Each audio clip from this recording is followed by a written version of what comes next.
Hey there, guys. All right, today we are back with some more history matters, and this time a short anime, another short animated documentary. Why did the USSR hand over West Berlin when they really, honestly, didn't have to? At least in my viewpoint, because they did. They took Berlin all themselves. Um, I don't really have a good guess for this because Stalin was still in charge of the Soviet Union in 1945. He did not die until what? 53, 54, around there or something like that. Maybe 52, 51. I don't know. If it's the first 5 years of the 50s, I'm not sure. One of them. He died sometime, but not in 1945. So why did he allow, right? Um, Maybe as an attempt. Oh, no, I think I have a guess, but I'm not entirely confident on it.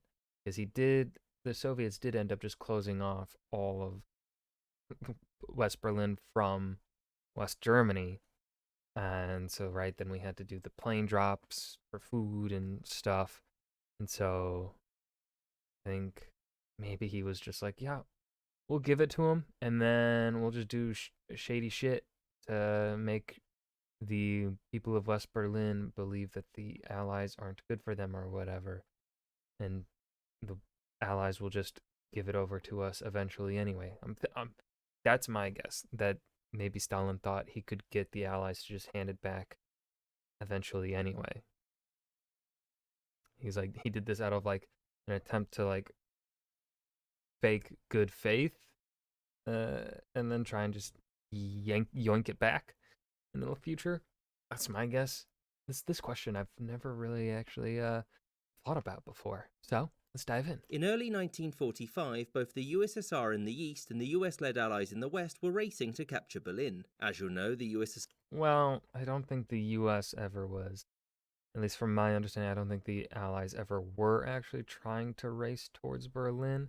I don't think they ever saw it as legitimate chance at beating the USSR to Berlin.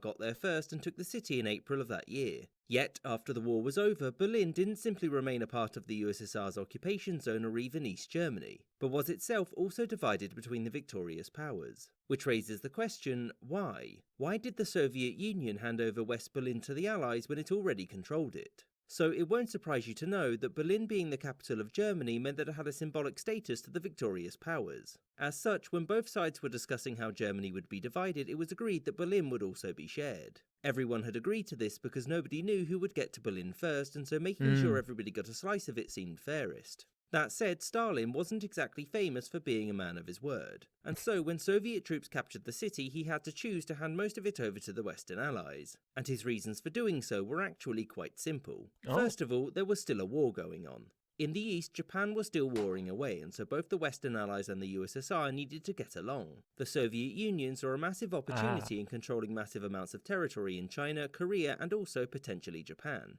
And thus, alienating Washington, London, and Paris wasn't going to make the post war recognition of any changes easier. As such, Stalin honoured his previous agreements because handing over a chunk of a city in return for a chunk of a continent seemed like a good trade.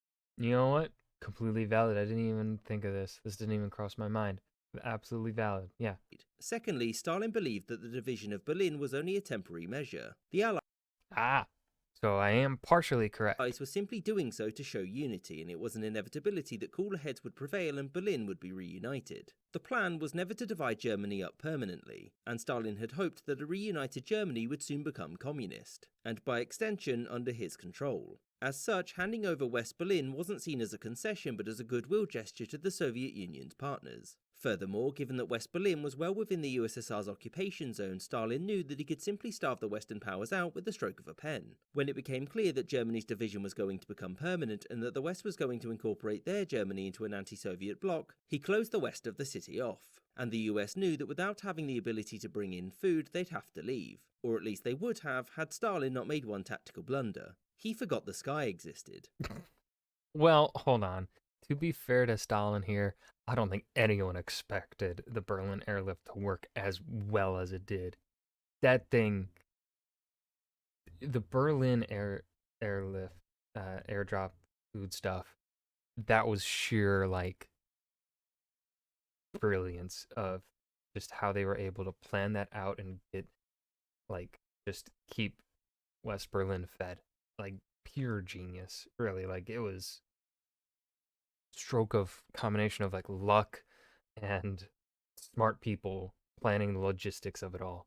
As a result of the blockade, the US and Royal Air Forces airdropped food and supplies into Berlin for just under a year until Stalin relented. And it was at this point that Stalin had realised his mistake. Western occupation of Berlin wasn't just symbolic of Germany's defeat, but also of their commitment to resisting the USSR. And without any way of removing the West without full-scale war, the plan was to make staying there as difficult as possible. This was done by holding up shipments and making the red tape oppressively hard to navigate. This ultimately didn't work, which is why in 1958 Stalin's successor Nikita Khrushchev issued an ultimatum to the West. Leave Berlin or we'll do something. The Allies said no, and when the deadline passed and nothing happened, well, that was it. And eventually the USSR just sort of had to accept that it made a mistake handing over half of Berlin, because the Western powers weren't going anywhere. I hope you enjoyed this. This was a fantastic episode. This was why the USSR handed over West Berlin, a short animated documentary by History Matters. This was fantastic. This is one of their this is one of the videos that I would consider really good from History Matters, like above their average. They fit in quite a lot of context into this rather somewhat simple question. And I think they did a great job at answering it. I've really got nothing else to say in regards to it. They just did a great job. I'm two thumbs up. I hope you guys enjoyed as well. Remember to hit that like button and subscribe for more, and I will see you guys in the next video. Peace.